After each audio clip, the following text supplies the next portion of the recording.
we're going to be focusing on glutes. It's going to be very familiar to any of you who've been doing my classes recently. So let's get into it. Start by lying down on your left-hand side. You can face any direction you like, and then you can prop yourself with your head in your hand, or you can have your ear to your biceps, whatever feels more comfortable. And then you're just going to bring your knees into a bent position, heels in line with your butt. So your knees will be down on a little bit of a slant from your hips. You can have top hand to top hip, or if you need the balance, hand to the ground just in front of your chest. And then we're just going to open and close that top knee, clamshells for 8, 7, keep the inner seams of your feet connected. Another 5, draw your lower belly in a little for 4, 3, 2, 1. Close those knees, lift your feet, clamshells again for 8, 7, 6. When you open, think about it coming from the glutes, and when you close, think about your inner thigh controlling the movement. Last 2, and 1. Cool. Keep those feet hovering, lift your top knee and your top foot, and then close it back down. So the whole leg lifts, knee can rotate a little toward the sky, and then close everything back down. Try and get your knee, thigh, foot to meet at the same time. Take out the rotation of the knee, so now your knee stays pointing forward. Maybe you need to have a little lift of that foot. Whole butt muscles are working here. Last 3, last 2, and 1. Hold your top leg up, lower your bottom foot to the ground so that whole bottom leg is down.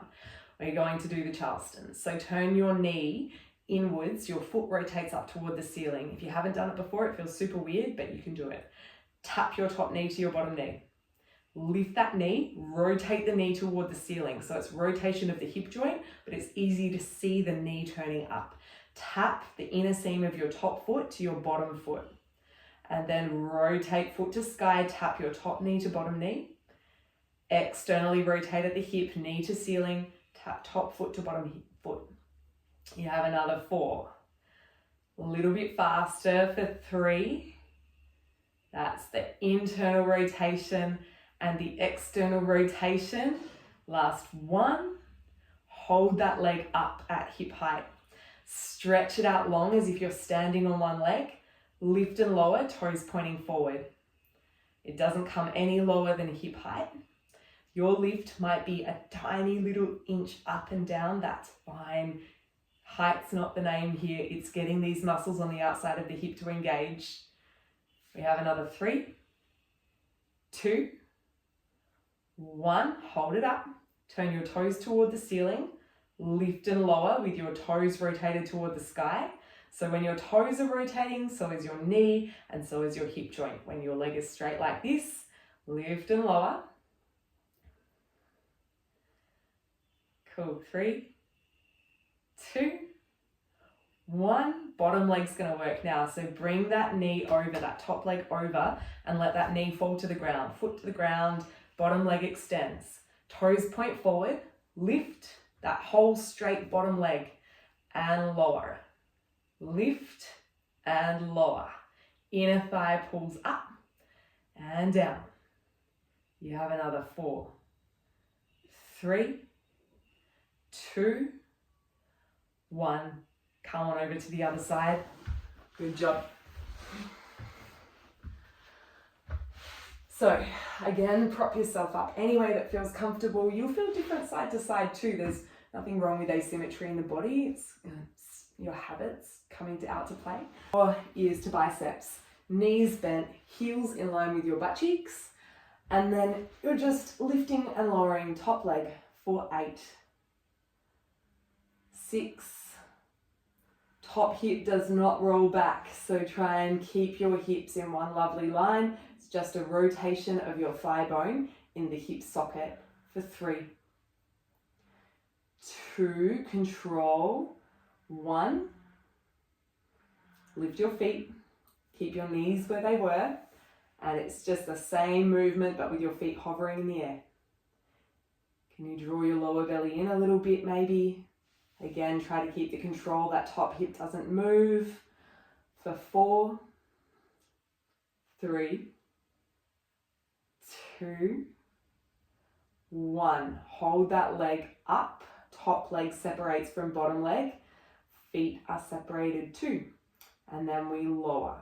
Whole leg as one unit. Lift it, rotate the knee a little bit toward the ceiling, and then lower everything back to that hovering bottom leg. Nice. Got another 2. 1. Keep going with the same movement, but without the rotation of the knee toward the ceiling. So it's just open and close. Inner thigh lifts and lowers. That's where your awareness is. For 2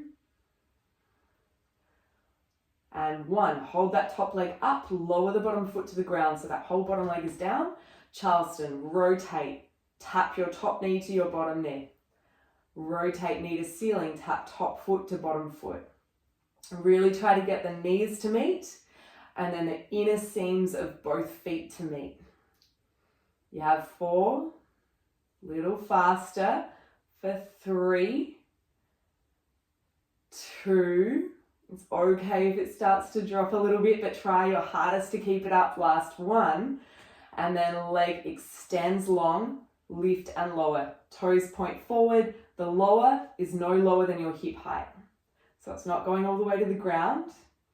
Keep your leg in one straight line. 2 and 1. Rotate toes toward the ceiling and continue that lift and lower. For 6, 5. Hand can come in front of you on the ground if you need that balance. 3, 2, 1. Bring your top leg around and let it fall to the ground. Extend your bottom leg long. Think inner seam of the leg toward the sky as you lift and lower, but your hips once again don't move. So it's just your thigh bone lifting and lowering. That's where your attention is. You have another 4, 3, 2, 1, and bring it on down. Cool. And that is your little mini glute series. Hopefully it gives you a little bit more comfort and sense of space in that lower back as you get back into your day.